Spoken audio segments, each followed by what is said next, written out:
All right, so boom. I know everybody talking about the Shedeur situation, right? And of course, after the first round pass, it's like, I watched whatever it was. I think it was First Take or whatever, where you had, Stephen A. was saying, "Yo, this is more than football." And if I remember correct, Orlovsky and forget who else was saying, like, "Oh, no, this is just strictly football, man. This is based on the tape. If your tape's not good enough, if what you did on the field wasn't good enough, then you don't get drafted in the first round, man. This is on tape, man. It's on tape." All right. So, obviously now when we see that he wasn't drafted the second or third round, it's a little bit more than the tape. Okay, it's a little bit more than the football skills or the on-field stuff, right? So I'm going to tell you why the Shedeur Sanders situation proves that I was right about Tim Tebow. Okay, Tim Tebow, there's no way.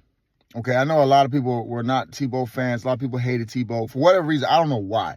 Because you got guys that have, like, drunkenly ran over grandmothers in the street, you feel me, and still found a job in the NFL, did whatever they did, But Tim Tebow was hated because the man want to take a knee for God after he scored a touchdown. Well, don't let him score no touchdowns on you then, But anyways, Tim Tebow, there's no way when he was trying to do it after from the Broncos, you know what I'm saying? He had that one great year. Let's be honest, it was a great year with the Broncos. John Elway's completion percentage, his first rookie season, and Tim Tebow's completion percentage were almost the same. I think John Elway's was 49%, Tebow's was 48-something percent, right? So, not crazy, okay? Different time, different NFL, yes. Even when Tebow was playing, it was different NFL. Guys wasn't completing 73% of their passes or whatever, all right? So the metrics that a quarterback goes by, the most important metric is wins. And when Tim Tebow came and took over that Denver Broncos team, they were, 1-4 or either 0-4. He brought them all the way to 9-7, went to the playoffs, beat the Pittsburgh Steelers, and was one game away from the Super Bowl. Okay? So the next year, they bring in Peyton Manning, which is understandable, right? I get that one, right? It's like, all right, Joe Montana just walked through the door, buddy. You're out here. I'm trying to take Culpepper. Whatever it is, I get that, right? But for Tim Tebow to not basically never work again in the NFL was a complete travesty, all right? Was complete disrespect to the game of football because Tim Tebow was not only a quarterback, he was a football player, okay? So there's no possible humanly way that Tim Tebow was not, if we're talking about, okay, there's 32 teams, then they have 3 quarterbacks each. Let's just say 90 quarterbacks. There's no way he was not in the top 90 quarterbacks in the NFL. There are backup quarterbacks that have never played a game, much less led their team to a 9-win season when they started off 0-4, okay? Or 1-4, okay, right? Don't chop my head off, right? All right? So there was way less capable guys that had way less on the tape, way less proven. And if we're even talking about the whole football journey, like the leadership qualities have to mean something, right? Tom Brady didn't jump off the paper. They keep talking about Shedeur with, he doesn't have the amazing arm. He doesn't have 4.2 speed. Tom Brady didn't jump off the paper, but he had the intangibles, right? And that's still, I understand now, as a quarterback, you want him to be mobile. You want a 6'4" Josh Allen type guy. But Bryce Young just got drafted number 1, 2 years ago? He's my size. You know what I'm saying? That motivated me. I'm about to get back out there, baby. But anyways, so if we're basing this on the most important metric for a quarterback is leadership and actually winning. Tim Tebow did both those things. Shedeur Sanders does both of those things. So now what we get to, now coming back to Shedeur, the same way how with Tim Tebow, there's no way possible that you have 90 other quarterbacks better than him. There's no way possible in this draft that Shedeur Sanders is one of the worst quarterbacks available. That's just not possible. He goes from being talked about, is it him or Cam Ward, 1 or 2, 2A, 1A, 1, to now it's like, oh, well, we don't even need your services. So what this shows you is that the NFL, more than any other league, I think other leagues are less of a, have their system is different. You know what I'm saying? The NFL is sometimes it's on some good old boy stuff. And the reason why I threw Tim Tebow in the mix is so y'all won't say, we playing the race card, this, that, or whatever. I think it's deeper than the race card. It's the class card.